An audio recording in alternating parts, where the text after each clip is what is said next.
All righty. Hey, good evening, Mike. You're back. I'm back. Yeah, it's been a while. Gunsin701.com or GAT. What do we know? GAT. Oh, looks like we're already being hit over there by Kick.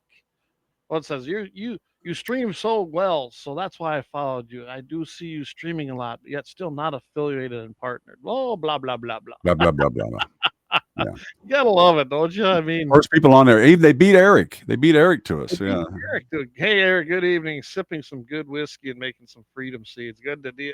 You know, South Dakota deer season does open up this coming weekend. But before we do that, being you've been gone so long, I think we need to go ahead and have you just tell us what there we go. The Second Amendment is. A well-regulated militia being necessary to the security of a free state, the right of the people to keep and bear arms shall not be infringed. That's right. That's right. And I think it just got a little safer with the elections. I mean, people can say what they want about Trump on different things. We all know who the man is. I mean, let's face it, he's been running since 2015, right? If you don't know who he is by now, then I guess you're never going to know in a way. Hey, Trampus, good evening. Good to have Trampus. Well, see, this looks great. All the guys at Farm and Ranch around here now, Mike. Yep. Now we can actually join in at 7 o'clock our time. That's right, because when everything's done, we got all our most of our stuff done down here in the South as well. So yeah. Hey, Mr. Brian Warner, fellow MVE, and I think you know what, Brian. I think we're safe from that. We can do the check mark safe from the Biden-Harris administration as MVEs now. Still got 80 days, don't you? Something like that? Yeah, something like that. I think we can hold them. I think we can hold the line. I do believe it. So anyway, yeah, it's been an interesting week. I mean, yeah, just think about it. The election was a week ago yesterday. So a lot of things have been taking place. A lot of decisions are being made. I figured he was going to move at lightning speed. And he is when you compare it, usually to a transition. And it's because, let's face it, he was in there for 4 years, right, Mike? Right. And then he was out for 4 years, but he never did really quit campaigning. And I'm sure he's been putting his team together for a long time. I caught wind of it at the beginning of the year that there was something happening. And obviously it was true because now all these names are just just about every day he's putting out a press release. And that's not one of the things that they're worried about is that he's going to be able to get all these people through by doing what's the thing called resource appointment. And here's my problem with sliding that. If it was such a bad thing, why didn't you take it out when you were in control? I mean, seriously, people are complaining now about the recess appointments, but they enjoyed it when it was used by other presidents. And Biden used it. Obama used. In fact, Obama tried to put Merrick Garland in as the Supreme Court justice. And we were talking about that. Merrick Garland has turned out to be, and he was supposed to be the savior of the Democratic Party as far as putting everybody in jail. That man could not arrest. I'm trying to find an analogy for it, but it's just how bad and stupid and useless the waste of. Can we get a refund on that one? Yeah, and I got no use for Merrick Garland, and I'm sure a lot of other people don't, and rightfully so. The guy is not a good person, and he definitely wasn't a good attorney general. That's for sure. Yeah. So yeah, Merrick Garland was a waste. He'd have been a whole guys if he would have been on the Supreme Court. I am glad that the Republicans held their ground. We did not have control at that time, but you needed the 60 vote threshold. I know that Schumer had talked about doing, quote, the nuclear option, which would have alleviated it and made it simple majority of 51. Right. That would have been a catastrophic appointment to the Supreme Court. It truly would have for rights. And I'm glad it didn't happen. So the recessed appointments, let's face it, it's been around for a long time. Right or wrong, I'm not a fan of it, to be honest. I think it should go through the process of checks and balances as designed. But there was a little loophole there. And I guess maybe the founders thought it should be there. I don't Well, know. and it was Trump back in 2017 he was asked about different things with his taxes and whatnot that he said, "Look, I use the loopholes that are available to me through the laws." Oh yeah, he didn't break no tax law. He used everything. Hey, I've used tax loopholes that do exist because I want to pay as little money as possible to any government entity. That's Right. my nature and always will be. I think they waste my money. So as little of it as possible. And hey, Keith, good evening. Keith was down here hunting. He's North Dakota. By the way, Keith, I should have sent you the picture I took when I fed some cows this evening. Right here behind the trees, just, I mean, right there, maybe 50 yards, if that. Big old nice doe. I shouldn't tell you that. So I think you said you had drill this weekend and won't make it. So we'll definitely love to have you down here the following weekend. Well, tell Keith that I'm coming up there on the 20th, and the way I shoot, he has no worries that I'll shoot his deer. Hey, now you're gonna if you see one, you'll get one, right? My son's here though, but that's the thing. He's got the eagle eye. Be the dead eye. Yeah, he's a dead eye. Me, no, not so much. All right. Hey, but you did win one of our hardest competitions. The governor, that was That's right. the governor trap shoot. Yes, you did, and you won that one hands down. And I forget what we give you for a gun, but it was kind of fun, nice. I Oh, think. that was a Kimber 45 two-tone, as a matter of fact, with some beautiful NRA grips, and I want to thank Brad for those. Brad, oh boy. Hey, Gene Cox, good to have you. He says this country is founded by no one wanting to pay taxes. You're absolutely right. Now, and taxes are taxes. I mean, I don't believe in property tax. I think it's probably one of the most unfair taxes, and we can go down that, but we'll try to keep it Second Amendment centered. But as far and I don't believe in these taxes we pay on guns. I know that we have Pittman Robinson money that was asked for. I think it has overstayed its purpose. I see these game and fish departments using it as slush funds and not what its intent was. In fact, we had to force them to start building gun ranges because a certain amount of that is supposed to be set aside, and they weren't doing it. Let me throw a little something out. Let me throw a little something out at you. George Bush Sr.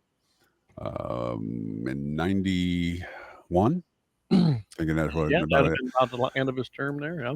Had a nice thing that he did. He passed a ruling in there that is still in existence, and somewhere got it passed in there, and that the black ops groups in the United States government and different entities can take money out of slush funds like Pittman Roberts, out of certain charity things in order to cover to do certain things. And I'm not too fond of that because knowing there's slush funds out there and nobody knows how much is in them because it's almost impossible to find anything on the websites about the funds. I mean, it's an act of God right there, just trying to find that. But they make it so difficult that only the game fish and parks have access to the money. So why are we funding? We're funding them twice. I never, most game and fish departments, at least in the Midwest, operate in the black to begin with. They really do. They take in enough fees and confiscation dollars, right or wrong, that they cover their expenses. They truly do. Oh, but then they put in for grants. Oh, yeah, grants like from the NRA Foundation, which we kicked out just about every time, and rightfully so. They had their own money for it and didn't support us. But that's a whole nother ball of wax. But I'll tell you this right now. Pittman Robinson to me has, and I didn't plan to go down this, but we're kind of shooting from the hip tonight. Here we are.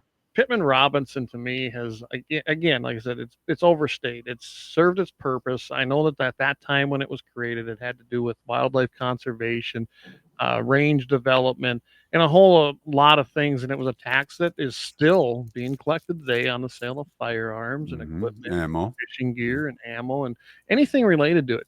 It literally creates billions of dollars each year.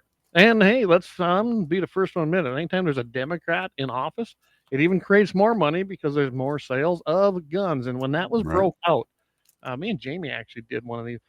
The most money that's generated is not from anything except it primarily comes from gun sales because that is the biggest portion of that revenue generation, which didn't surprise me. I'm sure it Right. didn't surprise you either. No.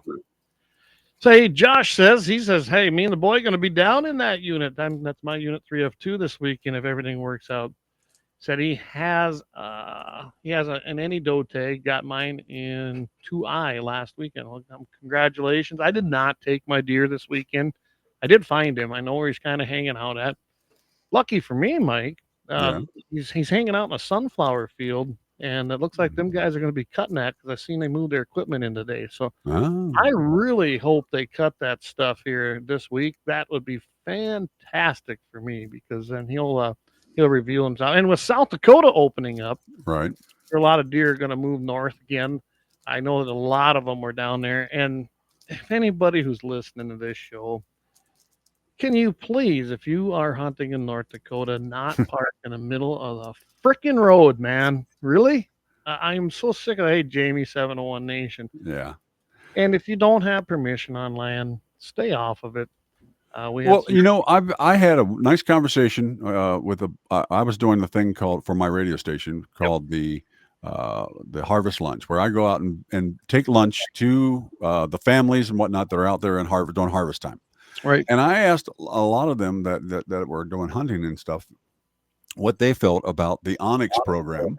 Of course, we're not sponsored by that, but the Onyx program and different programs like that actually show you exactly where the land lines are, who owns what, and when you know who owns what, it's easier. It's so easy to be able to then find out who to contact and whatnot. So, I mean, it's probably one of the best programs out there for that, and that has really changed the game, allowing you to have no real excuse. I mean, you're talking $99 a year. Just hey, you spend that much more on crap from Cabela's. Spend a little extra on that and ask permission. Well, and what it does is there are so many great hunters out there. There truly are, and unfortunately, those kind of guys make it bad for the rest of them. They give them a bad name, and I don't really believe every hunter is like that. I can tell you though, Mike, as we go on, and it seems like the younger guys are coming in. And here's what I don't get. I don't know about you, Mike, but I'm sure you've seen as when we were at the NRA, we were really working on youth shooting and youth hunting, getting the kids involved, right? Right. I do not know what happened with that because somewhere along the line, evidently, they forgot about everything they learned and have this entitlement attitude now that we should just let them on because, well, there ain't nowhere to hunt. Start doing your homework long before you show up opening day. Okay. Oh yeah. Probably not good. And then build those relationships. Like this weekend, I had Keith down here, and I had a friend of mine. His name's Kelly. He was down here with his wife, and then I had another gentleman on the place. And I tell you what, these guys built a relationship with me starting 3 to 4 years ago, and now I let them pretty much have the run of the place. They know the boundaries now, and that's how that's supposed to work. And I have 3 tags. I have one, and both the boys do. So that was enough deer, as far as I was concerned, with the population I'm seeing on the places this year, to be taken out of the herd. I'm not going to really let any new people come on, especially that opening weekend, because we had enough people covering the area. We truly did. Yep. And that's the joy of owning land. Well, and you do it ahead of time. You make connections with people. I've made great connections with the DeLang family down near, I want to say near Stickney, near us. They were talking to us about going out and doing some night scoping on coyotes and whatnot, and they have the scopes and whatnot. I'm excited by that. They invited my son down as well. And then I had the Wazoric Ranch down here that says that they've got every night they've got raccoons coming to their silage pile. They said, "Come down, take them all out." And I'm like, you make those connections with people, and you have those connections for generations to come. Because you do the asking ahead of time. Yeah, I agree. Yeah, it's just amazing that people just. What's base camp is the same and cheaper than Onyx. Well, good. All right, excellent. And I know what base map is too. So I'm gonna get to a few of these. So Josh, he chimed in here and he goes, "Yeah," he says, "Never understood the mentality of people parking on the roads. It wasn't just parking on the roads, Josh. They literally, I'll give you the situation that probably pissed me off the most. It was on a curve, a blind curve. They jump out of their pickup, all four doors, park it right, literally, almost in the middle of the road to shoot a pheasant. Really? So is it worth your life if a truck is coming around that curve or a pickup comes around it and smacks you head on because it is a blind curve? That's brilliant. Or it just catches one of you climbing out of the vehicle. Yeah. Or, hurts the person driving as far as that goes. Yeah, true. These roads are not abandoned, people. Just because you come out from a bigger area and think this is the Wild West out here and you can do whatever the hell you want, you can't. Well, look, everybody get hurt if you do. We've got a generation of kids that have been watching Yellowstone for too long, and they think that they can do whatever the hell they want, and it's just wrong. I even seen a gate that my neighbor up here, he's got some river bottom land, and he has had trouble with this group of guys that for some reason are still allowed on another person's piece of property. They've had problems with the game and fish. They've had lots of fines, tickets. Some of them have been banned for more than a year. These guys have a history around here. Nobody likes them, but they still get to come back, and they do cause a problem. Well, he had his gate chained and locked, right, and with a big sign that says no, bleepity bleep hunting and trespassing. But they did it anyway, and rather than cut the wire, no, they just took the wires loose on the gate from the post and then just left it there and trespassed anyway. And he happened to be gone that day, unfortunately, and they got away with it. And do we have proof of it? Not hard proof, but it's pretty much right by the land where these other guys are on, and they're known for it. So I told him, I said, I got a couple extra game cams. I said, before the weekend, I'll go up there and put them up there, and maybe we can catch these assholes finally. I've done it. I've put them on my land. I've been able to catch guys, get their plate, turned into the sheriff, and on that particular, and that seemed to help, honestly, Mike. Word probably got the word gets out. I know that I've got a reputation around here, and I don't care anymore. What? Ass. We got to on your little board. We got to get that on there. Me saying what? Because what's that? On your little soundboard, we got to get that done. Me saying what? Oh, there you go. In case when I'm not here, we can get that still said. Ooh. Yeah, and that's the thing is, fine and good a reputation. I'd like to see game fishing parks doing stuff like pursuing those guys that are trespassing instead of harassing everybody that's doing everything normally. That would be more. They always like to put up game checks and do this and do that, and that's fine. But you probably need to be out there doing a little more of when you get called. Even I know the one up here in Elgin got called this weekend over a possible trespass with poaching. They did come look at it. Yeah. But I'm not in disagreement. As far as hard proof, there probably isn't any, and we can see what happened, but it's all circumstantial. But I know what happened there, and it was on the neighbor's lease of school land, and it's unfortunate. I thought there'd be a wanton waste problem, but again, who was it? We don't know. That's the problem. All right, let's get to a few of these other comments. Jamie says, he goes, "What is the silencer trust? Like on a suppressor?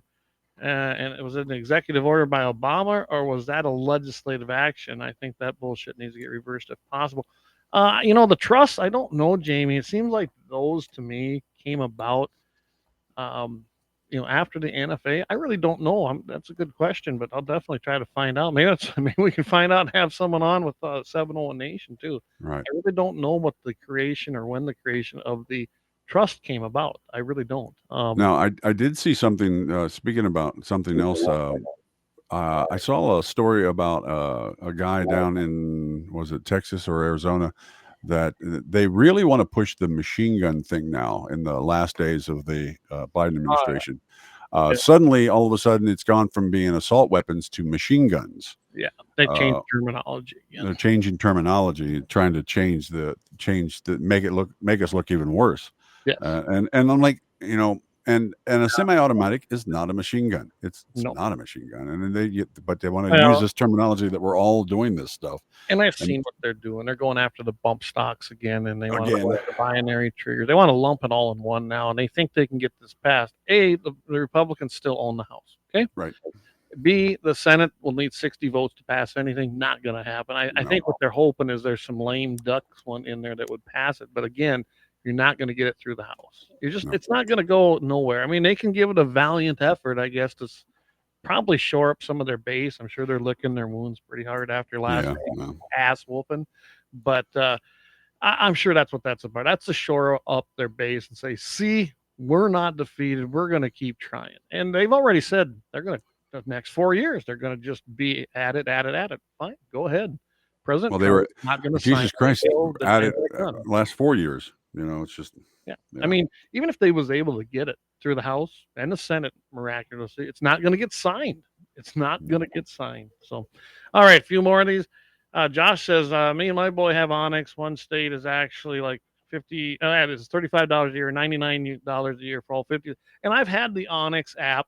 I don't like who they support, so that's why I don't use them that much. Oh, okay. They support backcountry hunters and anglers out of Montana, where that's based out of.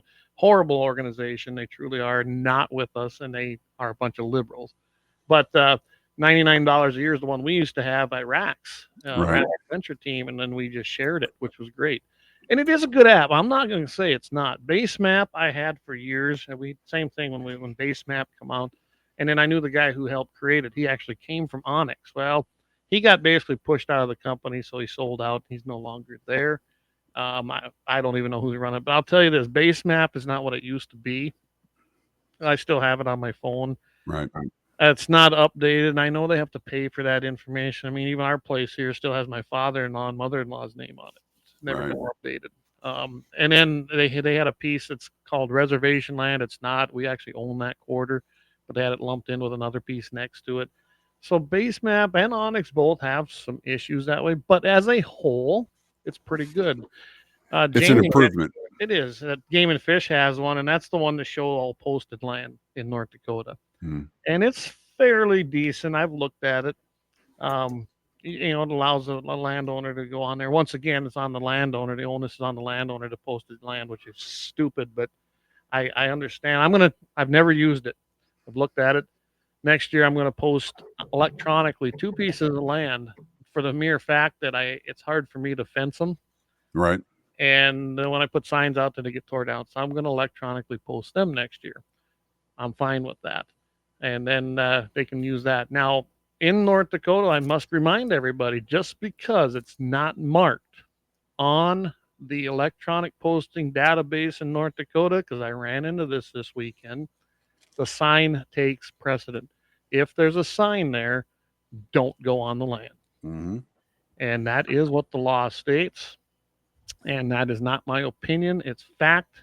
And if that guy's listening tonight, fuck you. That's all I'm going to say.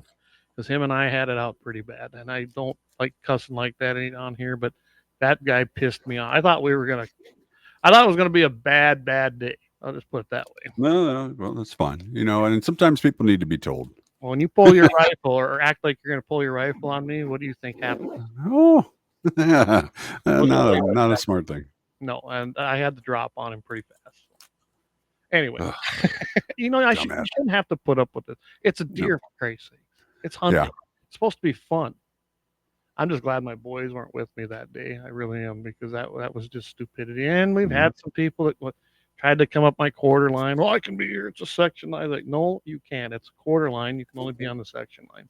Use your head a little bit. Try to be a decent guy. That's all we're asking. Well, that's hard for people nowadays.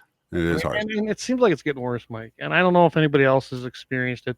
Like I said, as a whole, most hunters are great. I mean, I've made some great friendships, got some great, in fact, my new AC unit, was a gentleman that asked several years ago. We've become friends, and guess what he does for a living? He's an HVAC guy. There you go. Well, I find out that his relative that comes with him, well, guess what he does? And I was talking a little, and he's been hunting here too. Well, I just found out that he's an excavator, and he says, "Hey," I was telling him I got to put a new septic system in. Mm-hmm. He goes, "Oh, I'll come down and help you, dude. I'll bring my machine." How about that? I mean, Mm-hmm. and that's what's great. And I think I'm gonna trade him on a little beef. He likes beef, so that's what this is about, making those relationships and friendships. Yeah. I'm not as scared to get along with as people think. No. Say, we're going to have a good question that I asked you about concealed carry for younger age coming up. We'll ask that when we come back from a break, but we should take a break real quick. Yeah, we're already half hour into this already. Yeah, there we go. You gonna play it, or you want me to? No, you go ahead and do it, because I want to make sure it plays right. All right, but we'll go ahead. We'll take a quick break here and thank some sponsors. I hate Lauer Auto Repair, 309 South Washington Street. That's where you want to go. And if you've been out hunting hard and maybe had a boo-boo with your pickup, that'd be the guy to take you to. All right, let's pay some bills. Hi, I'm with the Port Commission. I'm from the Athlete's Foot Foundation. Brother, hey, can you get my demo tape to somebody? Lauer Auto Repair, located at 309 South Washington Street in Bismarck, North Dakota. Give them a call at 701-258-6308. The team of mechanics at Lauer Auto can take care of any problem your vehicle is having. And when you do business with Lauer, you can be assured you're doing business with a pro Second Amendment America First repair shop. There are plenty of other auto repair shops in the Bismarck-Mandan area. But why take a chance at patronizing a shop that might not have your beliefs at heart? Make no mistake. Lauer Auto is your pro Second Amendment repair shop. When you talk to the guys at Lauer Auto, don't forget to tell them that you heard they are a sponsor of Guns and the 701 and that you appreciate their support of our pro Second Amendment, pro North Dakota live stream and podcast. That's Lauer Auto Repair, 701-258-6308. 701-258-6308. Located 309 South Washington Street in Bismarck, North Dakota. Experience the exhilaration of power in your hands at Bloodline Kinetics. Why Cerakote? Simply, it aids in firearm preservation while also giving your piece a unique look. Barrel threading, NFA laser engraving, bolt handle threading, mount, level, and bore, sight scope chamber, rebarreling, and much more. Bloodline Kinetics is meant to reflect a long American lineage in gun ownership, who stand for the Second Amendment rights, Bloodline, and the science behind gun accuracy, Kinetics. To some, it's just a constitutional right that can go away. To us, it's in our American bloodline, and we believe it should stay that way. Here at Bloodline Kinetics, we understand that hunters, sportsmen, women, and gun owners should have a quality firearm. Stop and see us at 2008 Morrison Avenue 2 in Bismarck, North Dakota, 58504, Monday through Friday, 8 a.m. to 5 p.m. Call 701-390-7997. Visit our website, bloodlinekinetics.com.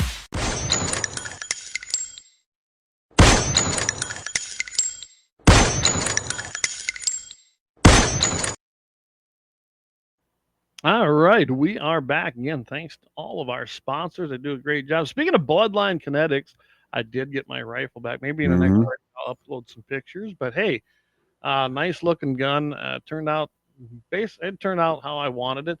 We got a little issue with it, but we'll get that figured out. That's just what happens. It's not carrying that next round in, but I'm pretty sure it's pretty simple. I'll be honest, I haven't had a chance to look at it, but I think I'm going to be in Bismarck possibly next week, so I think I'll just take it along and have him. I had the same problem with my my new Walther 9mm, but I think it's straight out of the box. It just needs to be a little more. I think mine's a gas problem. Either the gas block is in there not completely straight, or maybe the hole got Cerakoted for it. Right. Oh, I think it's a gas problem. So they'll take care of it. They'll take care of it.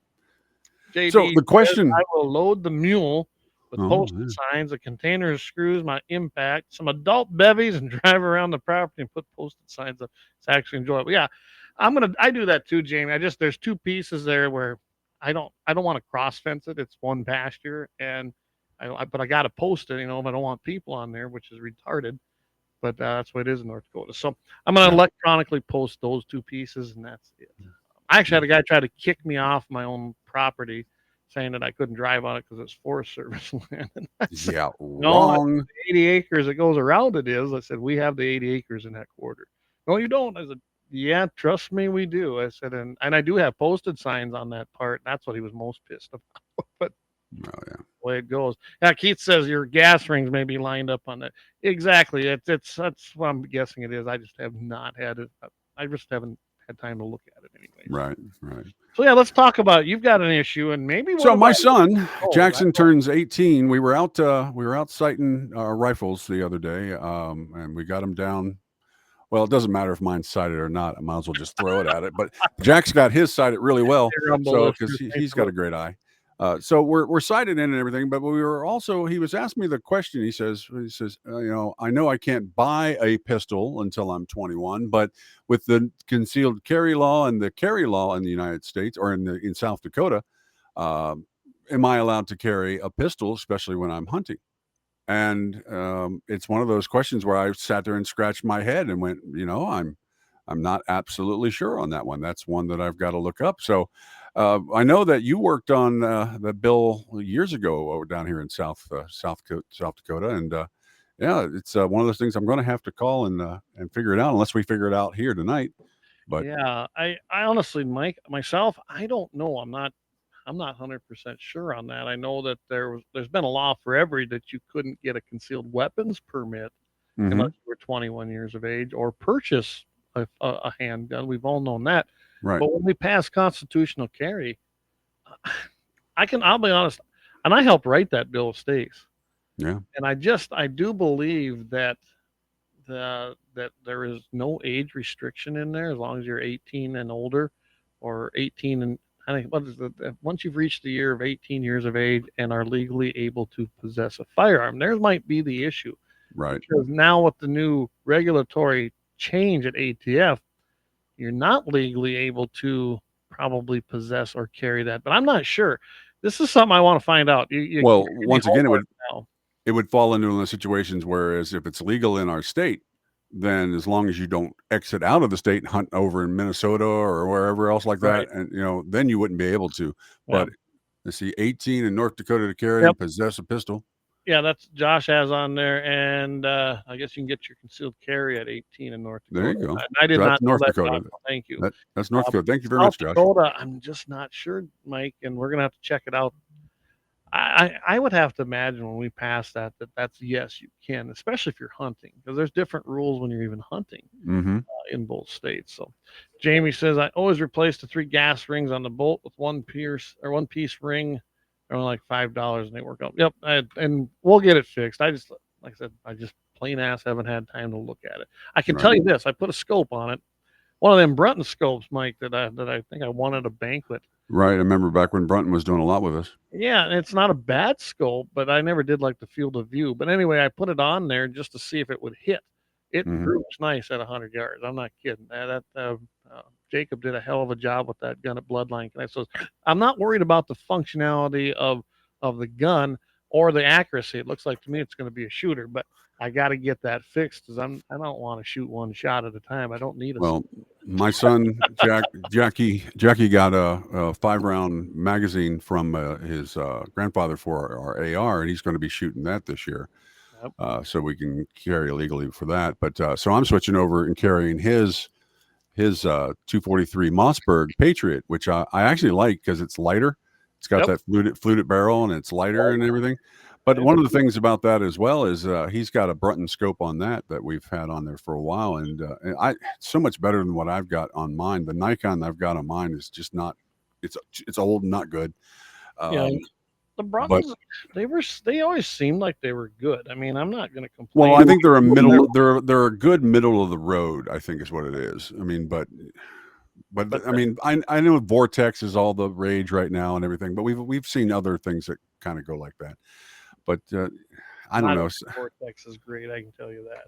Well, I tell you what, my brother-in-law has a Leopold on his, I do believe, and I would Leupold, yeah, and I was trying to shoot this deer way down in this gully, and I just couldn't see him. He was bedded down, and I just couldn't see him.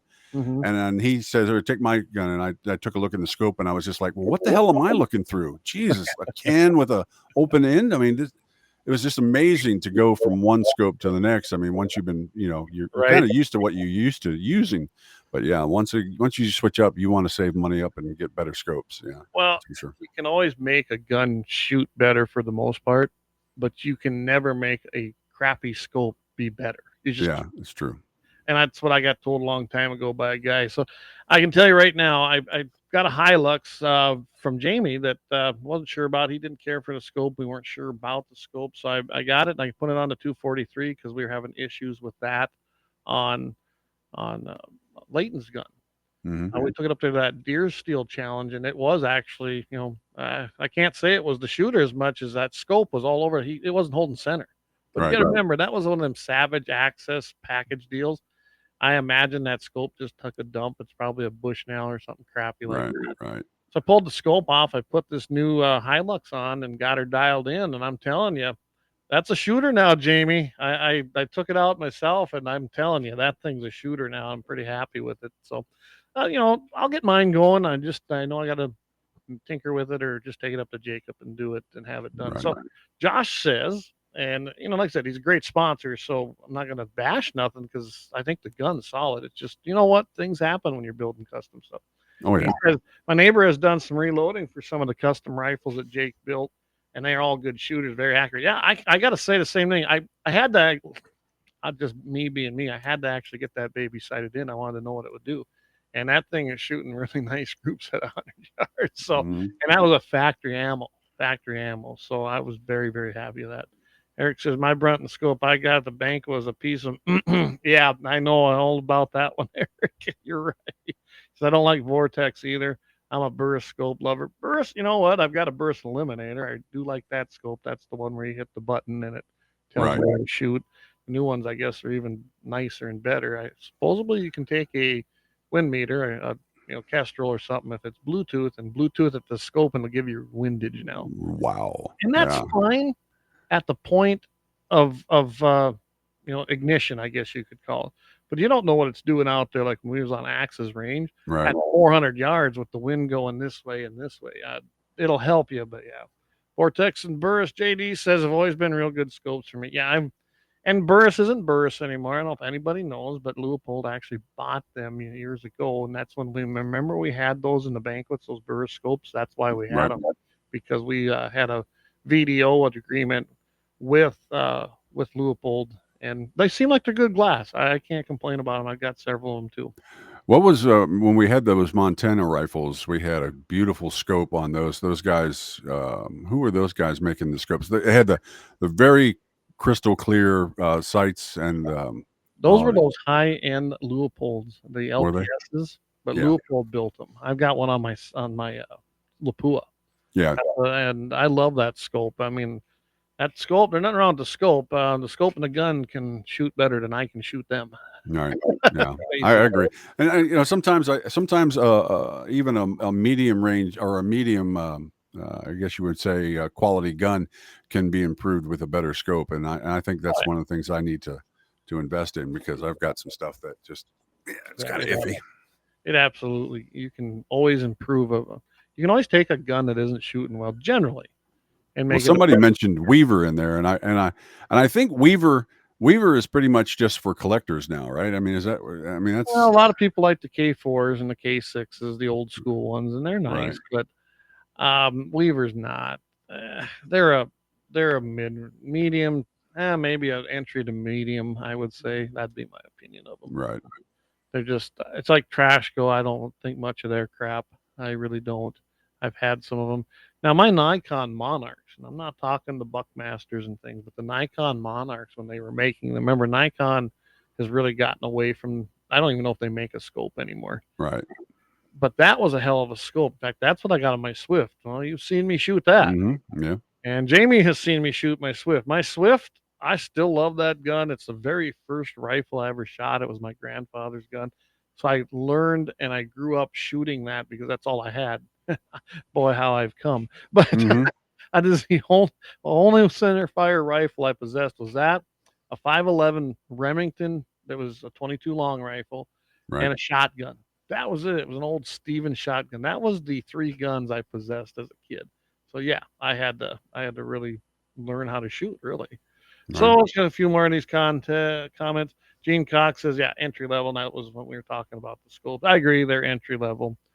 Josh says, I've got a couple Nikons. I love them, but they quit making them. That's just it. My Monarchs, I actually have several of them because I was a dealer for them at that time through Midway USA when they had their dealership program, and loved them scopes. I never had any issues with them. They were really good, and I'm still using them.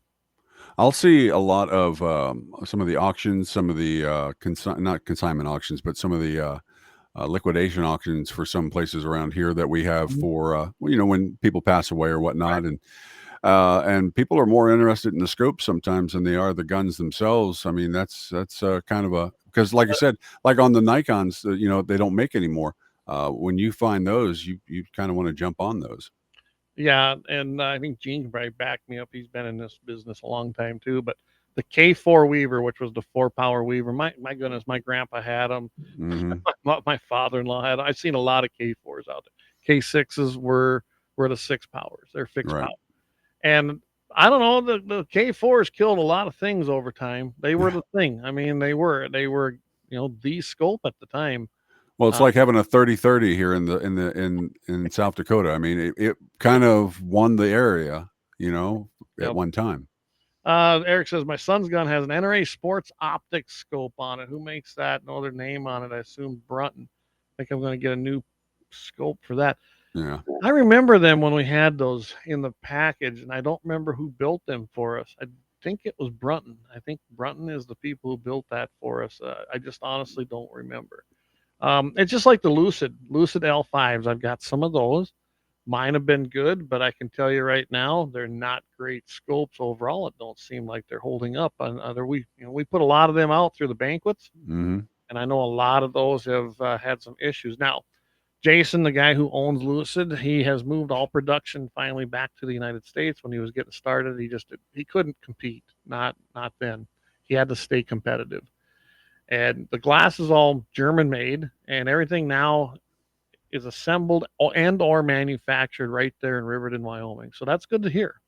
And you can tell the quality's gotten a lot better on most of his stuff. But that's one thing that I wish that Gnome would have done more of, that she kind of promised, but I wish she would have enticed more of those gun making and different manufacturers to move to South Dakota, and then same thing with North Dakota as well.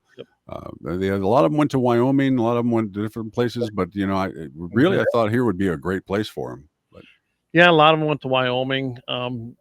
Probably better deals on taxes, whether it be income tax, corporate tax, maybe property tax. I'm sure that was part of it. But yeah, Josh says, my son's Savage Axis came with a Weaver, and I know a lot of them did. You just never knew what you're going to get with those packs. It was either Bushnell, I think Tasco, or Weaver, and I think if I remember right, aren't they all owned by the same company now? But I might be wrong on that. I don't remember. Anyway, he says, yeah, that went down the road, wouldn't hold a 0 for nothing. And I've heard that before. And that's what happened to my sons on that Savage Axis 243. Well, Josh, you were up there. That thing was, when I brought it home, it was all over the place. I mean, we kept trying to dial it in, and it just wouldn't. And finally, I got home here. We put it in. Yeah, it wouldn't hold a 0. I'd get it dialed in, and then you'd shoot it another 2 rounds, and boom, it was gone. So it wouldn't hold a 0. So yeah, I guess to me that scope probably make a great lever. Go ahead and bend it, whatever. It's okay. Eric says that my Lucid Red Dot can't handle the 454 Casal, and I do believe that. I think I remember you telling me that. So you got to remember, when it comes to optics, I think you truly do get what you pay for. Yeah. I think you can get away with sometimes making a deal on a different rifle or different whatever, but when it comes to optics, you kind of have to pay the piper for it to get the good stuff. Yeah. Brian Warner, he chimed in. He says, I have a K4 Weaver on a Parker Hale 25-06, works every time like Novocaine, never will change it. That's just it, and that's off his wife's grandpa's. That's what I'm getting at. Those K4s were good scopes. I mean, everybody I ever knew that had one of them, they never got rid of them. They never, and if they did take them off, they kept them. Like I said, they never got rid of them. So that's good to hear. I mean, it really is. Jamie chimed in here and says, most North Dakota politicians I've talked to claim there's no workforce here for gun and ammunition companies, and I call BS on that. I agree with you. First of all, I wouldn't talk to a politician about it. What the hell? Most of them haven't even run a business really. So Yeah, I true. know that there's some guys I've talked to about the biggest problem with a gun company, a new startup especially, Right. is capital, as with any business, but especially in the gun business. Because let's face it, there's a lot of options out there, isn't there? There's a lot of competition. Now, when it comes to moving, that's a whole nother story. When you build a factory where it's producing ammunition or producing guns, that you just don't pick up and move. There's a Right. huge expense with that. A lot of times they'll bring their people with if they want to move, and a lot of times they will come, especially if they're from states that don't necessarily believe in believe in a Second Amendment. Yet the gun company started there when they were, Where? especially on the East Coast. Weather's one thing. I've heard that. I know in Remington at the time, before Remington and Marlin them all merged, Remington had actually talked about opening up, not necessarily moving, but opening up one down in the Sturgis area. And the big thing was our climate. They didn't think Sturgis was so bad, but as an overall, they just didn't like the cold weathers and blizzards that came through once in a while. Oh, down geez. in that area. I was like, well, Yeah. okay, whatever. Yeah, whatever. Yeah. It And then seems they said that it goes all right with us. Yeah. and then getting, the one guy, when I talked with him there, that's when I was still at the NRA. He says, well, he says, getting the raw materials. And there may be something to that for, steel in particular. He goes, Right. where they were already located, steel was cheaper and closer to get. Probably Well, was. yeah, when it comes off, off the ships and whatnot. Yeah, I can see Well, that. he was using USA steel. He Oh, wouldn't okay. use There you anything go. back then. That's Oh, when on the East Coast. Remington Yeah, was East just Coast. Remington. Yeah. So there's a lot of things that go into that. I don't know what all the things are. There's a lot of levers need to be pulled to make it happen. But Well, I know one of the problems, and I realize we're guns in the 701, but down here in 605 in Mitchell, we've lost out on a lot of different businesses because we're priced out on homes right now. We've got you can't afford a mid-size starter home is up in the $300,000, and that's not a starter home. That's not a no, starter home. that ain't And just there, Mike. That's everywhere. yeah, that's everywhere. And And so inflation. it's difficult because we've had places that wanted to build a factory here with 50, 60 workers. And, they were like, well, you don't have the structures yet for us to move people in here. And, it's just, it's a rough, and I guess that is kind of all over at the present moment, but yeah, it's just difficult. Housing market is not. So the housing market's interesting. And yeah, it's very expensive to buy a home, just even a crappy home anymore. Mm-hmm. Especially in populated areas like Mitchell, Sioux Falls, the hills, the hills. Yeah, is a forget whole that. other- But Bismarck, you just name your area, right? It's even around here. A house that was selling for $20,000 around here just 4 years, probably 3 years ago, even, is now bringing closer to 80, and it didn't do nothing but inflation pushed it up there. And then the interest rates. Well, half these people, they don't even qualify for a loan anymore. Right. And then when they do get approved, I'm sorry, but man, I wouldn't pay that. I'm glad we own everything and I'm not paying interest. I can't even imagine in today's world paying that kind of interest. Hell, you can probably get a better loan from a loan shark anymore. I mean, Yeah. it's pretty bad out there. I do feel for a lot of people because they absolutely, home ownership's out of their reach right now, and they make $100,000 a year. Yeah. When they were starting the oil fields up there, the gas fields up in North Dakota. Well, I say when it was really picking up Right. 14, 15 years ago, I was looking online all the time at different places for sale and whatnot, thinking, man, it'd be a great place to buy because you could rent it out left and right. Because I know guys, and we know a couple guys that build hotels for a living Oh, that yeah. were building them up there like crazy, and they were full all the time. For those guys working up there in the oil fields. And, it's like, they take these little homes. They were like $8,000, $10,000 for a home, and a functional home. Maybe it was just like one or two rooms, but it was still a functional home. And I'm like, well, that would have been a great investment. But yeah, right now you're looking at those same things. Jesus, they are just massively gone up. Well, yeah, you can't afford to pay $300,000 for a home that was even, let's just even say 100,000 3 years ago. Right. Take even a 25-year mortgage out on it, and then pay the interest on top of it. It isn't going to happen. It's Nope. not going to happen. It's too expensive. I wouldn't do it. I really wouldn't. Let's see. Let's get to a few more of the comments that are coming in here. Okay, yeah, Josh is a good jack handle. Yep, that's right. That was when I was talking about that scope. JD says most guys have no problem living in a trailer as a starter home. The women are the ones who piss and moan about that. The boy, and we'll get to that here in a minute. We'll come back to One Shop Harris got demoted from camel toe to moose knuckle. I love that one. when that says, Mike, what do you think of Christy Nome's new job? Ed, we'll come back to that too. Okay. I know you have an opinion on that. Gene Cox, probably in our lifetime, according to liberals, homeowners will be rich. Exactly. You got to remember, not just home ownership, private property ownership is a cornerstone of having a constitutional republic in a free country. And if you can get rid or even narrow that gap of property ownership, you create serfs. And that's what's happening. We've done it with property tax already. We're all a serf because we all got to rent our property. And in North Dakota, they were able to scare enough people into voting no on Measure 4. And now we're going to pay. I'll never see that go away in my lifetime. Hopefully my kids will see it. We will see. So, all right. First, let's hit on Mike, why don't you give us your opinion of Noam and her new job with Homeland Security? I question whether that was where she is her strongest, and I don't think it's going to be. I don't think that's her bread and butter. I think that you can't take somebody. I think you would have been better off taking somebody who was a border state governor or something like that, and working with that direction. But we're isolated up here a little bit more than they are down there. And, she had a lot of bluster and stuff like that. But I was thinking Secretary of the Interior. I was thinking Secretary of Agriculture. I was thinking something like that. But I don't know. I don't really feel it for her. You and I agree on this, Mike. I bet you didn't know that. I don't know. I don't think, she might be good in there. I don't know why he chose her for that, honestly. When I look back at what happened during China virus, I mean, she couldn't even handle the debacle going on with the tribes who decided to close roads down, even though road right-of-ways on U.S. highways, which is US 212, and some of the state highways, they had already been paid. The reservation did not own them right-of-ways or them roads. So they had no right to close them down at their border because they didn't have any jurisdiction. I would have sent the guard in. And I'd have explained life to him. But she did not have the fortitude to do that and didn't do that. What's she going to do when somebody gets mouthy with her on another issue? I do worry about that because I looked at things like that. She failed.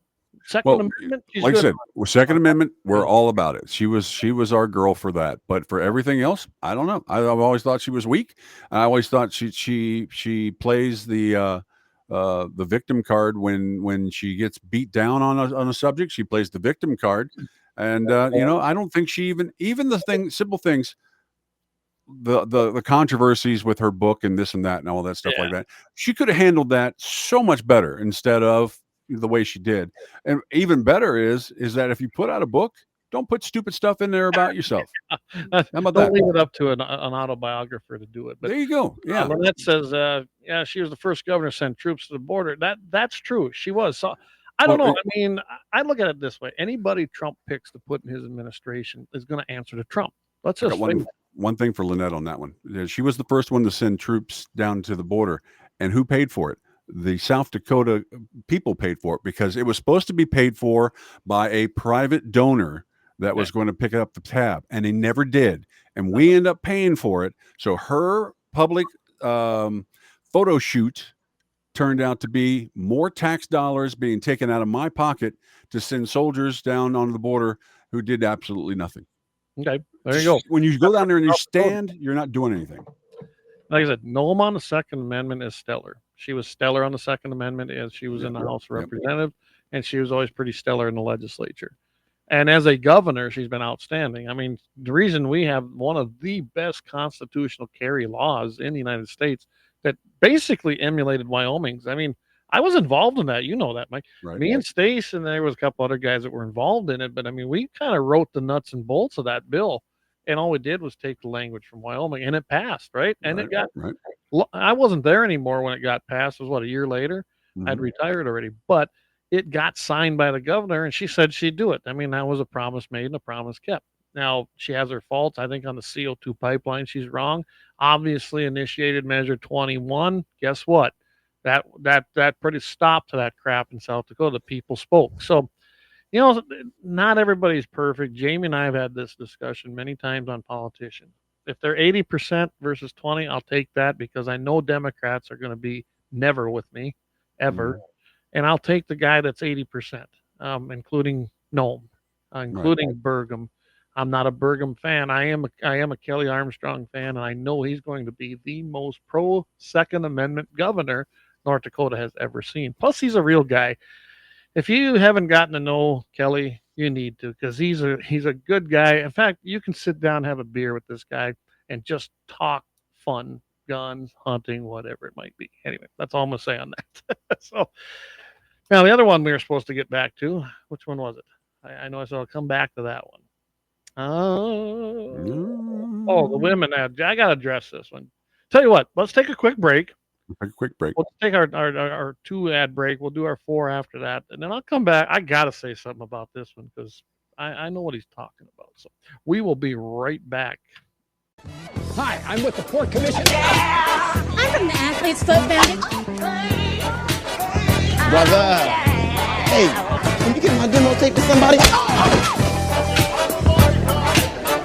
Lauer Auto Repair, located at 309 South Washington Street in Bismarck, North Dakota. Give them a call at 701-258-6308. The team of mechanics at Lauer Auto can take care of any problem your vehicle is having. And when you do business with Lauer, you can be assured you're doing business with a pro Second Amendment America First repair shop. There are plenty of other auto repair shops in the Bismarck-Mandan area. But why take a chance at patronizing a shop that might not have your beliefs at heart? Make no mistake.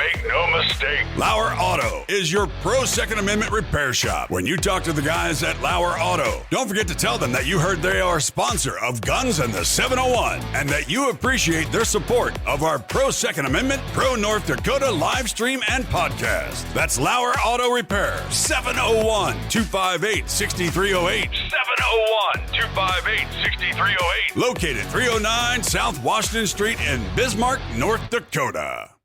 Experience the exhilaration of power in your hands at Bloodline Kinetics. Why Cerakote? Simply, it aids in firearm preservation while also giving your piece a unique look. Barrel threading, NFA laser engraving, bolt handle threading, mount, level, and bore, sight scope chamber rebarreling, and much more. Bloodline Kinetics is meant to reflect a long American lineage in gun ownership, who stand for the Second Amendment rights, Bloodline, and the science behind gun accuracy, Kinetics. To some, it's just a constitutional right that can go away. To us, it's in our American bloodline, and we believe it should stay that way.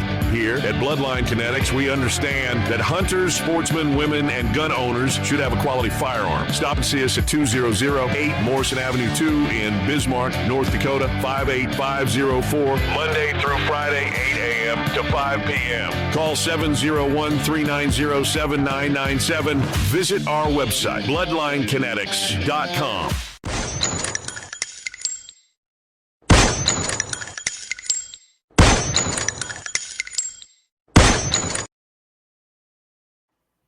All right, we are back. So I am going to address what Jamie said up there about most guys would live in a trailer as a starter home, but the women are the ones that piss and moan about it. I have seen so much truth to that. I know so many guys, friends of mine, that they get married and I think they marry high maintenance women. Some of them, not all of them. I'm not going to name names. And then, they need this or they need that.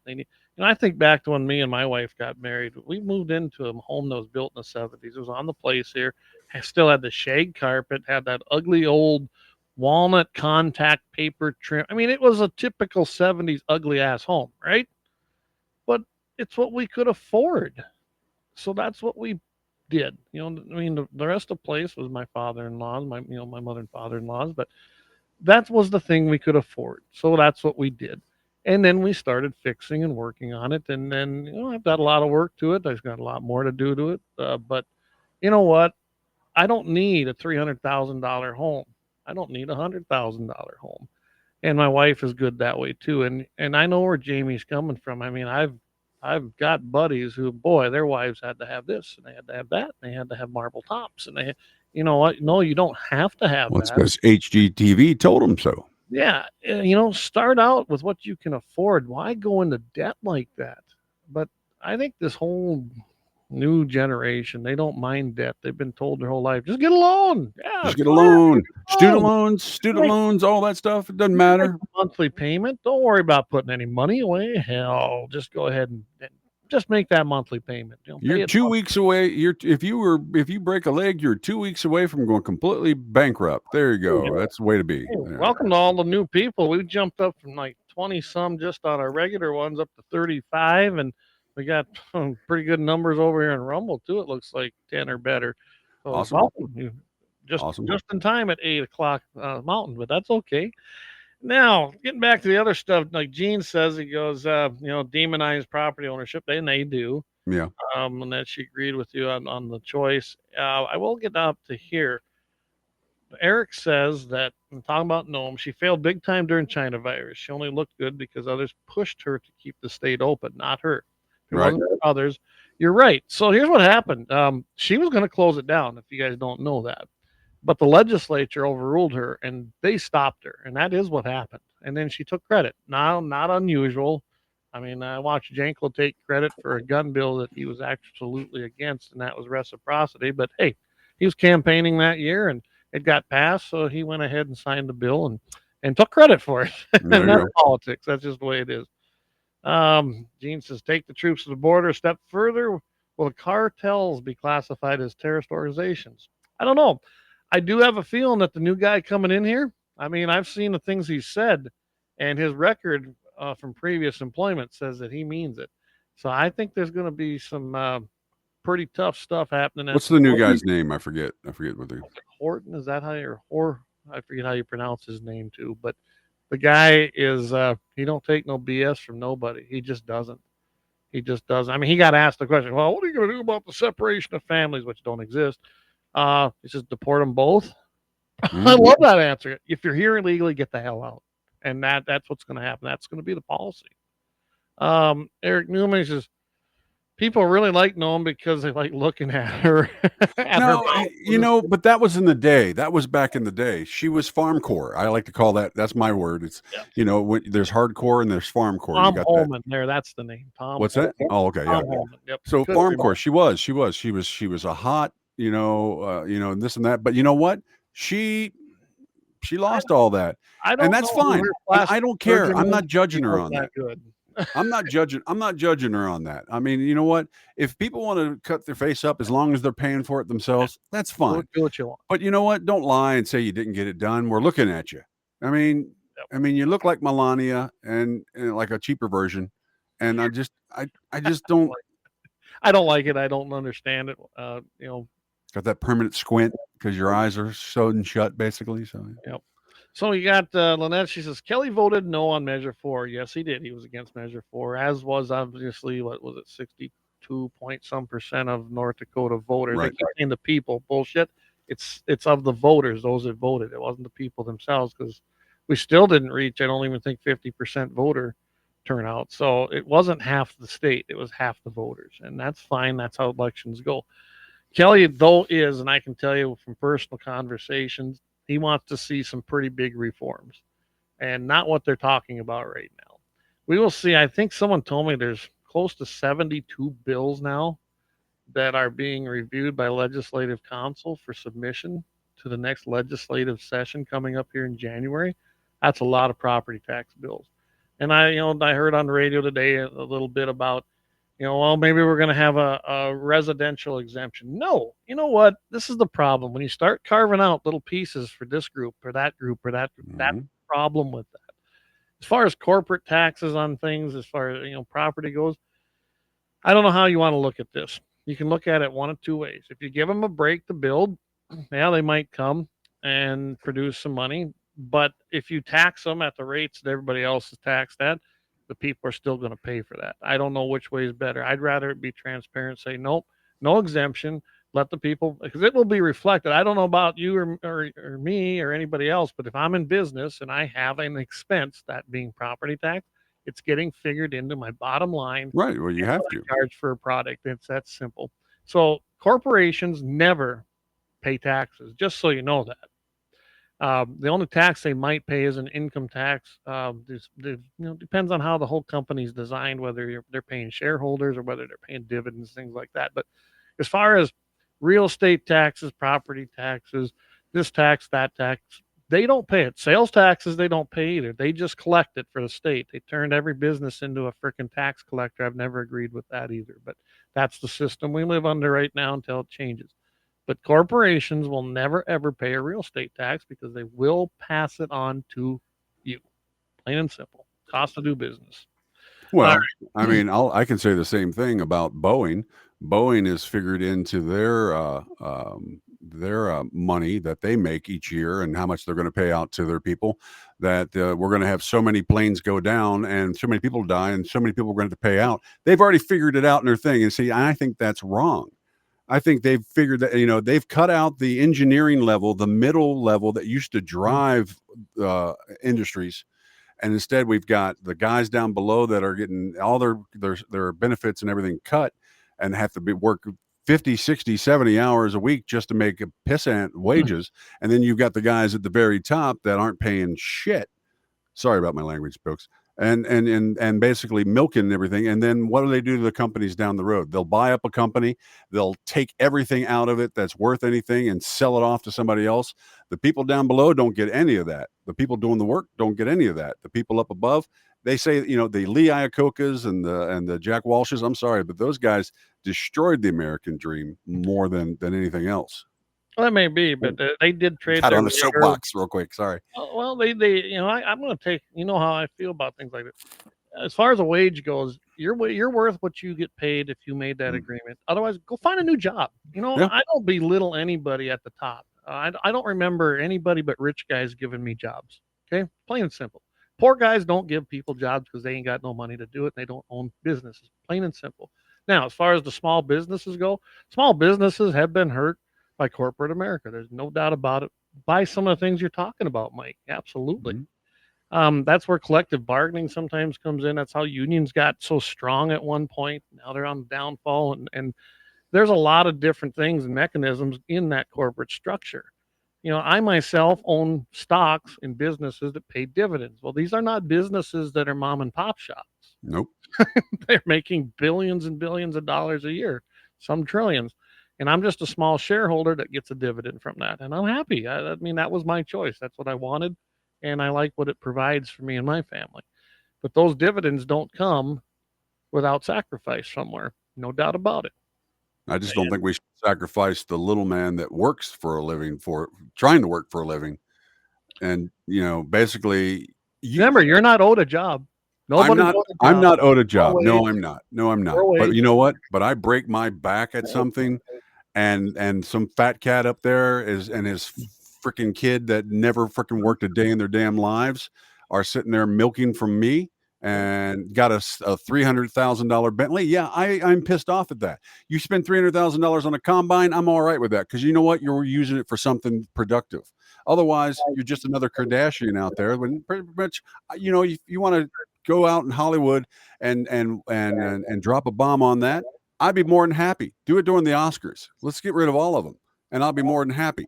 But you know what? I just the same people that the bitch about, let's have a full equality and this and that. They don't. They're not equality. Nothing's equal, and it never will be, nor shall it be, nor should it be. I am not that guy. This is a capitalistic system. Plain and simple. I don't want safeguards like that. I do not believe in the equality. I don't believe in across the board pay raises in a corporation. I believe it should be on merit. There's a lot of things that can be changed. As far as the uppers, you know what? Who knows? They probably started out in the company and worked their way up in the beginning, and then they became the bosses and did probably not the right things or the wrong things. Who knows?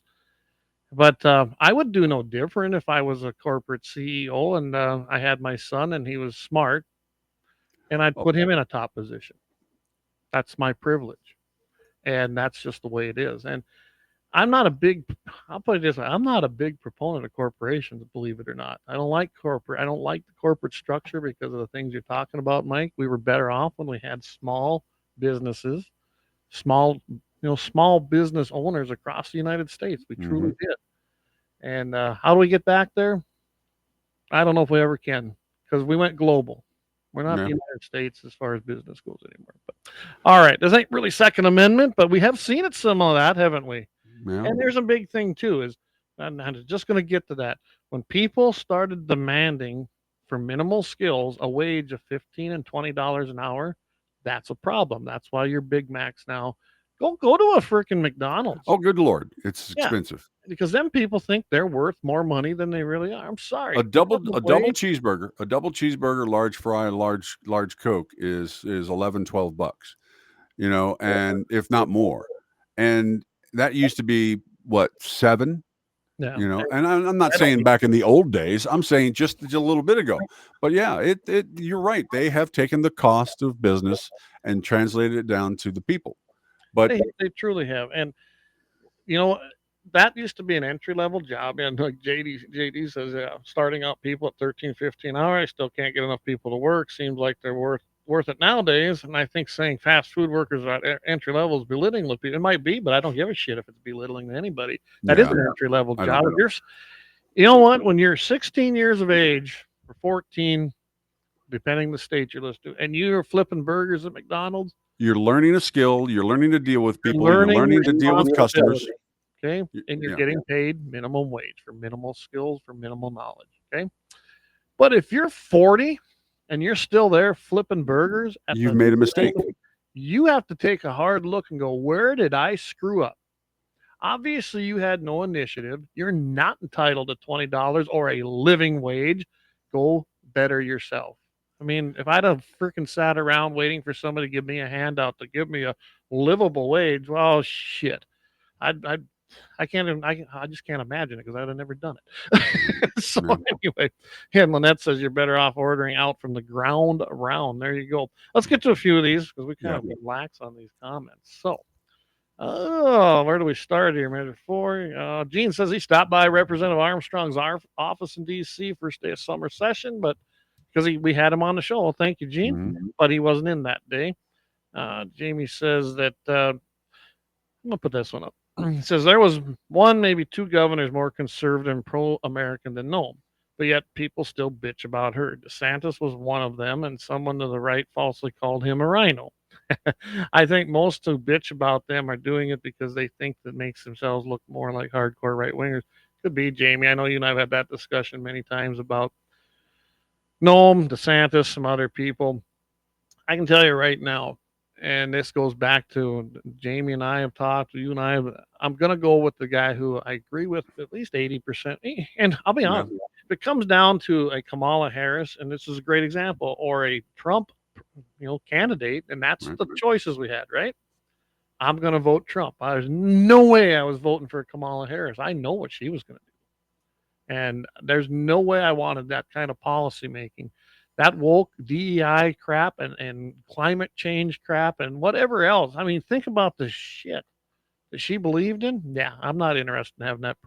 Even if I only agreed with Trump 51% of the time, I was voting for him over her. And it was very telling. I'll tell you what. Go ahead. I'm sorry, but it was very telling on one thing. I saw a picture go around quite a bit. I think it was either Baltimore or one of the eastern cities, but the 2 days after the election, and they were covering up murals that they had done of Kamala, painting them back over again, the big murals on the walls. And I've actually never seen that before, because you'll drive places and you'll see, old signs and political stuff and this and that from decades gone past, left over murals and whatnot. But, it was like an active thing just to say, let's just forget this ever happened. I think that a lot of people want to forget that she ever happened. Worst candidate possible. And we all know why. And she was anti-gun big time. I mean, she loved. But she owns a gun. Come on. She owns a pistol. Glock. Yeah, Glock. Her and Walls. He flutters around anyway. All right. Lynette says a lot of us were trailer park kids, me included. I grew up with JD down the street. Absolutely. I didn't grow up rich either. I didn't grow up. I mean, Dad made a modest living. He worked for the city of Lemon and did a good job. He was good at his job as the foreman, but we by no means, were rich. Let me tell you something, though. There is a difference. There is a physical and emotional difference in my brain When I think of trailer parks in comparison to North and South Dakota, and when I think about living in the South, it was an entirely different thing. Completely different. Yeah. It's apples and cannon shot. It's two different things completely. I think that up here, yeah, sometimes you got a piece of land. You didn't have a lot of money. You threw a trailer on it, and you raised a family, and then you built down the road. That's not what's in the South. And the simple fact that in the South, I remember I used to do remotes for radio stations, right, for trailer manufacturers, because South Carolina was one of the biggest states selling per capita of trailers. But you drive that thing off of the lot, and you lost like a third or more of the value right on the first day. And I'm like, well, that's no investment, Yeah. that's stupid stuff. But I don't know. I just had a thing when I was younger in the South of never messing around with girls and whatnot that were in trailer parks, because I never wanted to end up there. But sorry, Lynette, I know it's an entirely different thing up here in the North. But and I've taught that to Jack as well. You know what? It don't matter how hot she is. If she's living in the trailer down in the South, don't like do it. Send Mike an email. It's Mike at gunsandthe701.com. Mike at gunsandthe701.com. Sorry, guys. Anyway, no, I know what you mean. I've been down there enough now that it is different. It's not like here. It definitely is not. So I got one here. Gene Cox says that there's a viral clip with AOC thinking she's got a gotcha moment. Yeah, I remember seeing that one, and yeah, he dominated the hearing. I mean, we're talking about Holman now. He just dominated her, and she really thought she was sounding intelligent. She just sounded as dumb as we all knew she was. Brian chimed in here. 62.4% was reported for North Dakota voter turnout. Okay, so it was a little over half, and but that's still not that great when you really think about how big this election was. 62.4%. Pretty bad, really. Yeah. McDonald's is starting people out at 13.15. They still can't get enough people. Yeah, we went over that one. You're better off good. I'm just kind of rolling through these. I kind of lost track. Pound of beef is now about $5 now, and that affects the cost of Big Mac. Yeah, maybe. I don't know. I mean, McDonald's, whether they want to admit it or not, is still buying a lot of South American, Argentina, Central American beef. They bring it up here, and because of the laws, that they can actually classify it differently. But I wouldn't call that good beef. I really wouldn't. Gene says, at 40 years old, you should be the manager. Exactly. If you're 40 working at McDonald's, I hope you're the manager. I really do. Well, yeah, you got to. There was a Burger King that actually went out of business. I mean, you know how bad things got to be when you Burger King goes out of business. Yeah. But I walked in, and there was a 45-year-old guy, and this is when I was 45, right? And I'm looking across at this guy, and he's got the Lenny from Motorhead goatee, right? The big long one. He's got the cowboy hat on and all that. Oh boy. He's got the freaking gut that is just massive. And then he's got a belt buckle that looks like it's almost to the size of being WWE wrestling belt buckle. Wow. Sitting there with this belt. But he was no Hulk Hogan. Yeah, no, he was not. But and I'm sitting there looking at this guy going, man, I have made some better choices in my life. This is yeah. I don't even want you making my burger, to tell you the honest truth. I just apparently I wasn't the only one, but I shouldn't be that way. But then again, I don't give a damn. The world was made on people judging other people. Don't say you can't judge. I mean, you can. I always got pissed about that. You can't judge somebody. Yes, you can. Especially throughout my years, I've done a lot of hiring and firing. If I don't make snap judgments, I get the wrong people, or I have to fire them because I hired the wrong people. You have to make a judgment. And yes, some stereotypes aren't earned, but a lot of them are. And I can tell you right now, if you don't have any kind of self-worth and you look like you rolled out of bed and you don't give a shit about yourself, why in the hell would you give a shit about the job I'm trying to hire you for? Yep, that's how I used to look at that when I'd hire people. So, Nets, here, Eric, I'll put this one up here. And you're right, Eric. So if you're eating at McDonald's, you have zero health concerns about your body and what goes in. That's true. I don't eat there, but every once in a great while, I gotta just give myself a heart attack burger and get a Big Mac. I hate it's very seldom, but yeah. Well, I'll say it. I've got the scar on my chest from the open heart surgery from a few years ago. So that's the thing. at 50, whatever I was, but Yep. now I'm 57. And once in a while I will go and have a disgusting burger. So Wendy's moved into town, and I hadn't had Wendy's. I hadn't had Wendy's in forever, and I had forgotten how damn greasy those square burgers are. I mean, when you go to White Castle's, you know what you're getting. All right. Okay. White Castles are exactly what they are. They don't hide it. They're like an ugly girl at the bar that knows that she's ugly, but don't give a darn. She knows it and you know it, but you know it's getting late and your choices are getting thin. And that's the thing. And that's exactly what White Castle's was. So I'm just like, I understand it. But I went to Wendy's and I ate that thing, and I tell you what, I felt guilty after that. I felt like, oh my God, I think I just I was waiting for my cardiologist to step out and just slap me. I very seldom eat fast food. If I do, it might be it's going to be like Jimmy John's. It's going to be a sub of basically they make pretty good subs. I'm not a big fan of Subway just because of their politics. I try not to do business with them.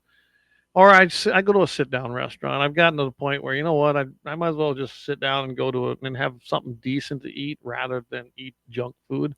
Yep. I did plenty of that when I worked for the NRA, and it showed back then. And I don't miss it. I feel a lot better by not doing it. And I don't drink a lot of pop. Every now and then I'll have a soda, but I really don't drink soda anymore, and that's been good. I do indulge in whiskey now and then, but other than that, I try not to do any of that. All right. So Lynette Scott, you're right. She got the hate when she posted about shooting her dogs. If I even post that, I would feel so bad putting a dog down. I would never post it. Yeah. I mean, it's if you're a dog owner, you're definitely not to put your dog down eventually. I mean, we understand as farmers and ranchers and all that, there's a certain amount of animals that it happens, and things that happen. I mean, I don't disagree with that. The stupidity of it is thinking that the rest of the country is going to go, oh, that's fine. It was a dumb thing to have in her book. There's no doubt about it. It's just the way it is. Well, she was trying to put off the thing that she can make the tough choices. Well, and I don't think she can. In leadership, if everyone agrees all the time, someone's not thinking. That's right. I agree. If you're agreeing all the time, then we got to wonder what's going on. He says, been 3 weeks now, and Tampon Tim is still trying to load his shotgun. Nice one, Josh. I love that. Well, we got an instructional video that Kelly did for him on air with us. We'll have to send that to him. Gene Cox says, who are the trailer park girls in Beavis and Butthead? What? No. JD says there's definitely different levels of trailer park dwellers. There is. I think we're not going to ever bring that up again. Never. Eric Newman says 62.4% voted, but 100% are pissing and moaning about politics, and probably 37.6% have zero right to piss and moan because you didn't vote. Absolutely, you should vote. Otherwise, shut up. There was a few people that were throwing out the thing that we should have mandatory voting, but I don't know. Once again, the word mandatory just brings up something that I don't think the government should have the right to tell us anything. But I think there should be some reason why you've got to say to people, and we talk about shaming people all the time, or talking bad to people, or judging people. Maybe that should be what it is. A little shaming on the people that don't vote. Oh, you didn't vote? Well, screw you. You're an idiot. One thing I heard all of our politicians, whether they were on the right or the left, talk about, oh, everybody, it's your right, go out and vote. I don't agree with that. If you're an uninformed moron, you shouldn't vote because you don't even know what you're voting for. I actually had people calling me, how do I vote on these measures in North Dakota? I'm like, really? You waited till election day to ask that? Yeah. You really probably should just take your ballot and throw it away, honestly, because you don't have an informed voting right as far as I'm concerned. Yeah, you see it a lot. I'm telling you right now, get informed on it. Make sure you go look. I don't care. If you were going to vote for the other side, at least make an informed choice as to why, not just because, oh, so-and-so told me. Yeah, I had an opinion on the measures, but not my opinion wasn't necessarily right or wrong. It was my opinion, and that's how I voted. I voted no on all of them except measure 4. Or no, I'm sorry. I voted no on measure 1, 2, and 5, and I voted yes on 3 and 4. That's how I voted. And everyone said, oh, you voted against the marijuana law. Well, you and I have had this discussion, as me and Jamie have. The reason I voted no on that one, I could care less. It's like gun laws. You're not stopping anybody. They're going to do it. Why would you want to have that kind of government control, licensing, and regulation on a product now that you can buy open and freely on an open and free market through your local drug dealer? You're going to pay way more doing it there, and I don't want another red cent of tax money going to the government to waste because they aren't going to do the right thing with it. There was nothing in there to alleviate any kind of taxes. They were just going to collect them. No. Well, and we've said it before. We're all about adding more taxes, but we never take any off. We just keep adding more. You know. And the problems that it causes, I think, are far outweigh the benefits from quote tax money. That was their selling point. And I told one guy, I said, put a bill up there that says no taxes whatsoever, no regulation. And by the way, it's still classified as a illegal drug at the federal level. Yeah.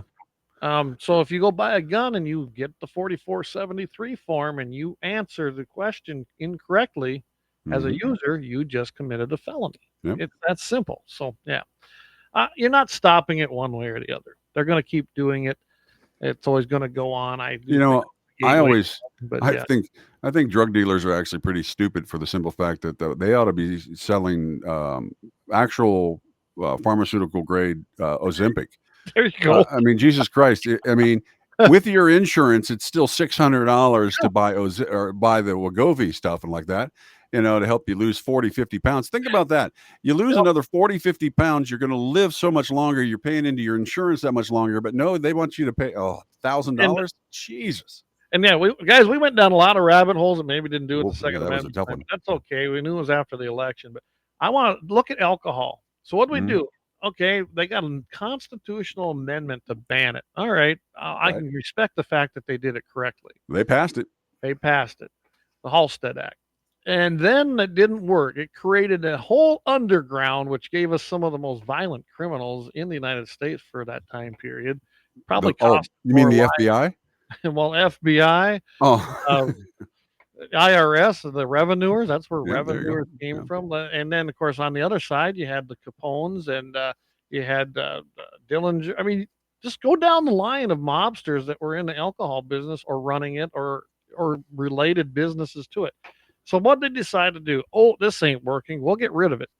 Now we'll tax it and regulate it and license it. And that's what they did at every single level of government. And that's why beer and alcohol are so expensive. And people still make their own. They still bootleg it. You haven't stopped nothing. But one good thing it did create an entire industry called NASCAR because that's where most of the drivers came from in the beginning. So, yeah. And by the way, all of those laws, as far as concerning alcohol, still are located under U.S. Title 18 under the IRS. Now, I want to hit one quick thing on what you were just talking about. Al Capone, I don't know. I've been so slammed with stuff at work that I haven't been able to really do much on our badasses of the week. And I apologize about that because we've got a bunch of them. But Al Capone, I actually was getting ready to do one on him. He is the reason why we have milk that is inspected and pasteurized, not pasteurized, but the whatever they did to make milk safe back in the 30s. His niece was kept getting deathly sick because of tainted milk. So he was one of the guys who pushed pasteurization, and also he bent a few elbows backwards to get it through. But there you go. I mean, that would have.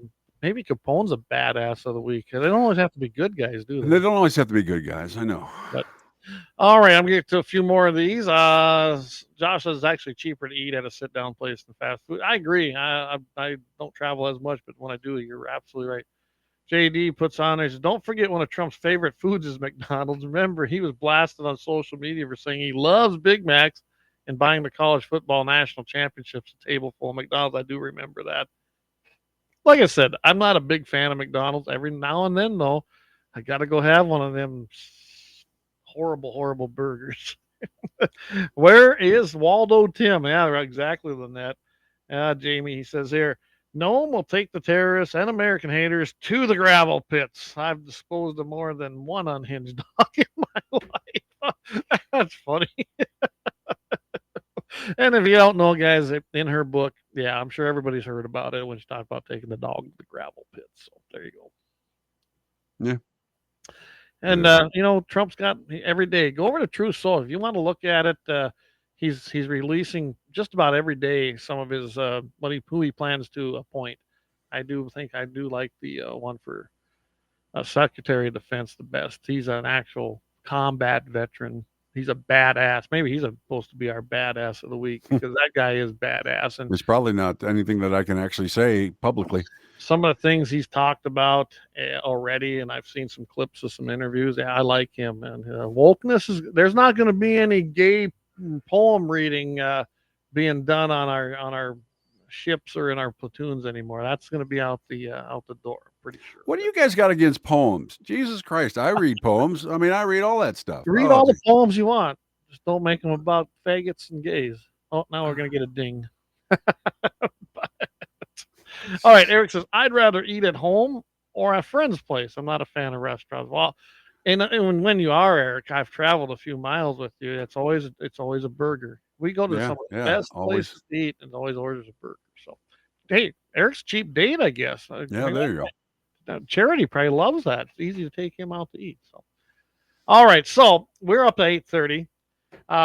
This is not the show we had planned, but that's fine. I think it's been good. It's been informative, things like that. Let's take a quick, we'll take our long break and we'll come back and I don't know, Mike, maybe do you got a segment or I don't know if we need to do the badass. I don't think we need to do the badass. We've got an older one, but we don't really need to do it. I do have a happy ending of the week, but if you got something quick, we'll do that and then we'll call it a night. So yeah, there you go. Let's go ahead and do our big one and we will be back after that.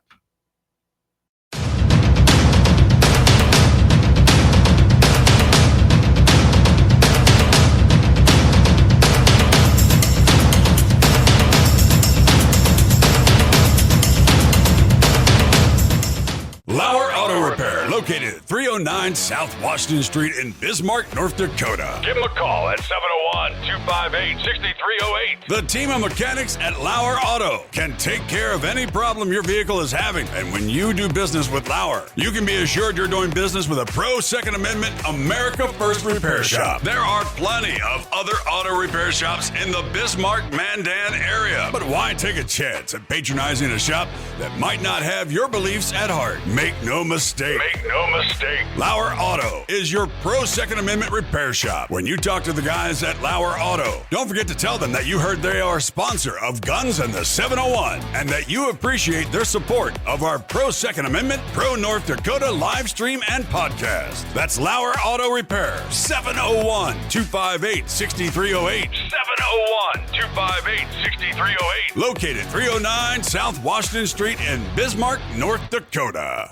Experience the exhilaration of power in your hands at Bloodline Kinetics. Why Cerakote? Simply, it aids in firearm preservation while also giving your piece a unique look. Barrel threading, NFA laser engraving, bolt handle threading, mount, level, and bore, sight scope chamber, rebarreling, and much more. Bloodline Kinetics is meant to reflect a long American lineage in gun ownership, who stand for the Second Amendment rights, Bloodline, and the science behind gun accuracy. Kinetics. To some, it's just a constitutional right that can go away. To us, it's in our American bloodline, and we believe it should stay that way.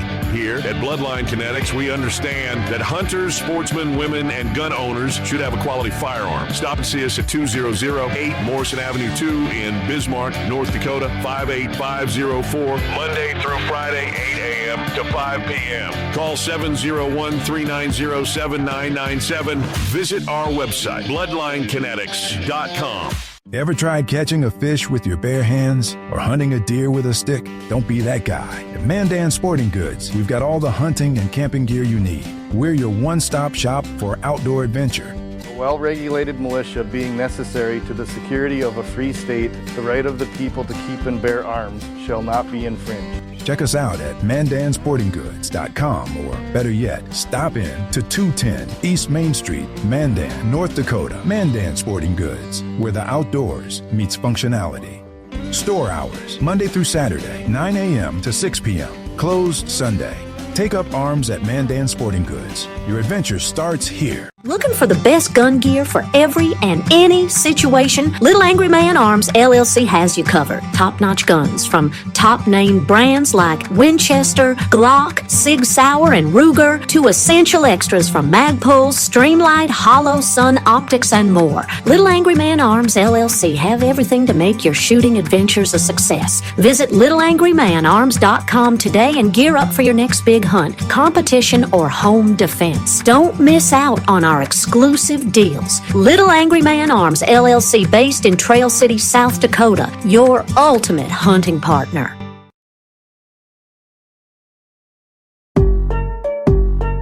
Yeah, hey, look, I got the moves like Michael, the flow like Aubrey, walk around thinking I'm a prince like Saudi. Mismatched Converse, t-shirts tucked in, know my worth, can't tell me nothing. White Nikes, albino, can cop my stilo, head to... All right, we are back again. Lauer Auto Repair, 309 South Washington Street, 701-258-6308. Best place to get your vehicle worked on, hands down, up there in Bismarck, North Dakota. And they've been with us since the beginning. He was one of the originals that come on to support the show. So we really want to thank Axe and the crew down there at Lauer Auto Repair. And Bloodline Kinetics. You know what? Speaking of that, before we wrap. Yeah, you got pictures of that? I'm going to put them up here. Yeah, we're not allowed to actually just hold the gun up now. We got to actually show pictures. Right there, you can see what it looks like. I am very happy with the way this gun turned out. I took one when it was on the bench. It's a little bit closer up. That color actually changes. It'll look blue in some light, maybe change to a purple. I mean, that's kind of why I like it. It reminds me of those pearl coats. But I think what I'm going to do, though, I think I'm going to get the FDE or the tan. I'm going to get that and add those accessories for the buttstock and for the handle there. I just think that would look nicer on that gun than the black. But hey, that's what it's about, right?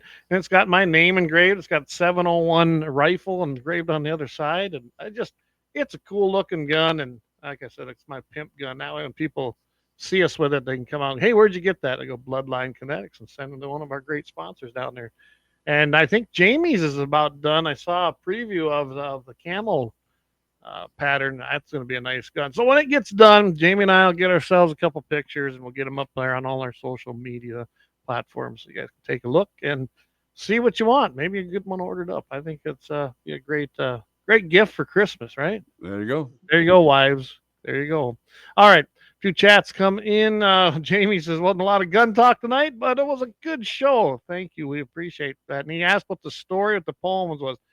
It was basically LGBT, whatever they call themselves, alphabet word salad group poem reading. And that's what it was. And it was taking place on some of our carriers as well as some of our military installations. And they were actually forcing the people to actually listen to it. That's what that was all about. And that was under your boys, you know what? Millie was letting that happen, as well as the Secretary of Defense's entire staff. They embraced all that crap, and that's going to be leaving. I'm pretty sure of it. So anyway, Dead Wolf Resistance 13.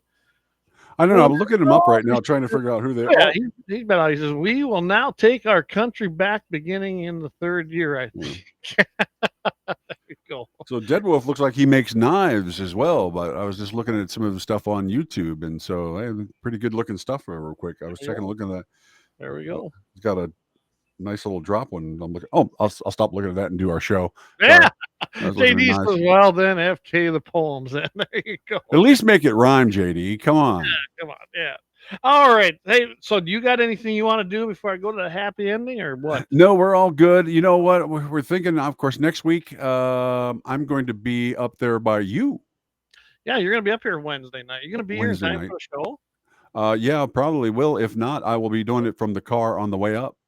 Well, if you're here, that'll be great. Well, I'll just have you come in right here. You're staying here in town. Right. That place I got for you. So I got plenty of stuff set up here to do it now right here. So he might be joining me right here. And we made it work. We got a good dose of what to do and not to do when we did our live election coverage at Kelly's victory party. But learned a lot that night. And yeah, I think it'll just get better as we do them remotes. I suppose that's like anything else, Mike. Right.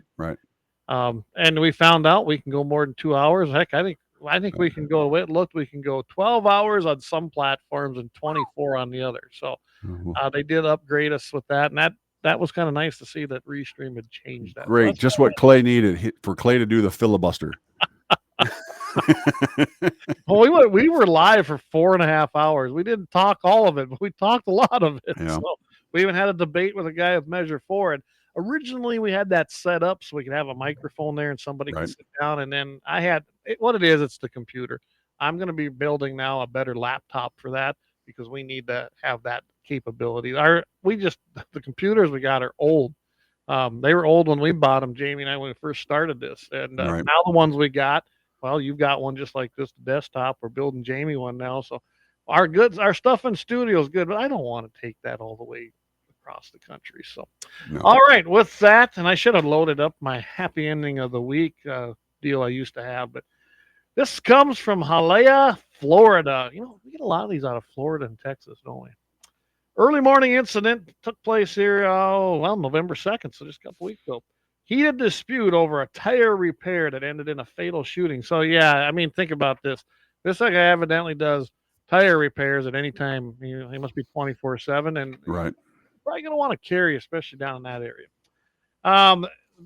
Hialeah police reported that the mechanic, a 29-year-old Brandon Hurst, shot and killed 36-year-old. Now, here we go. I should have you reading this, Mike. Michael Lope Montes de Oca. Yeah, that sounds American, don't it? Anyway, after the latter reportedly brandished a machete, talking about knives, right? He brandished a machete in Florida. Now, Florida has some of the best stand your ground laws, yeah. Books. I don't think you ought to be bringing machetes to gunfights because I'm pretty sure that's what it's going to end up being. Anyway, he threatened to kill Brandon Hurst. According to police, then the altercation, when it began around 1:30 a.m. in the morning, Montes de Oca contacted Hurst, who operates a mobile tire repair service, to assist with a flat tire. Upon inspecting the tire installed by Hurst, he was pissed off. Montes noticed that it was a used tire and became highly agitated. Now, we don't have a lot of details on this, but who knows? Maybe the guy didn't speak full English. Maybe he didn't understand. Maybe he fully understood and was just trying to take out somebody. Who knows? Police said that he started to get irate. He accused Hurst of deception and escalated the situation with verbal threats. Lieutenant Eddie Rodriguez, he then explained that the dispute quickly intensified when Oka retrieved a machete then from his vehicle and advanced towards Hurst in a threatening manner. Well, what do you think happened next, Mike? That would be boom, boom, good night. Yeah, let's say, it was a quick response. Hurst, fearing for his safety, drew his firearm, fired multiple shots at him. And when I looked this up just quickly here in our break, looks like that he was hitting center mass. I mean, there was no walking away from this. He multiple shots at Montes de Oca, who was then pronounced dead at the scene when police arrived. He assumed room temperature all over. Montes de Oca was dead at the scene. Yes, he was. Something like that. Hurst was detained by police for questioning, then later released by the authorities as they determined that the shooting was a case of justified self-defense given the immediate and deadly threat posed by the machete-wielding assailant.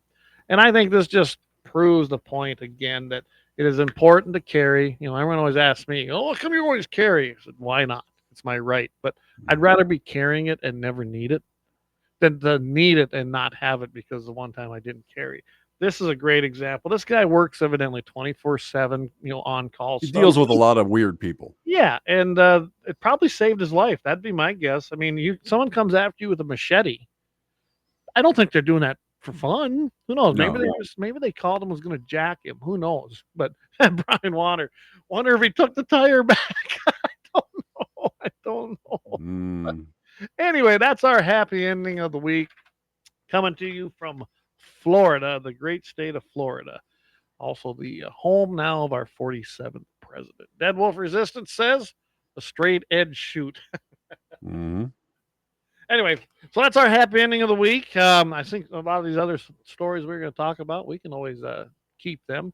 I know there was one with a motorcyclist that fatally shot someone. I think I'll use that on Friday. I think that'll be a good one for Friday. And 701 Nation with JD, of course, he's taken off, I think, no show tonight or next week. He's going to be hunting, which I've seen some of his videos.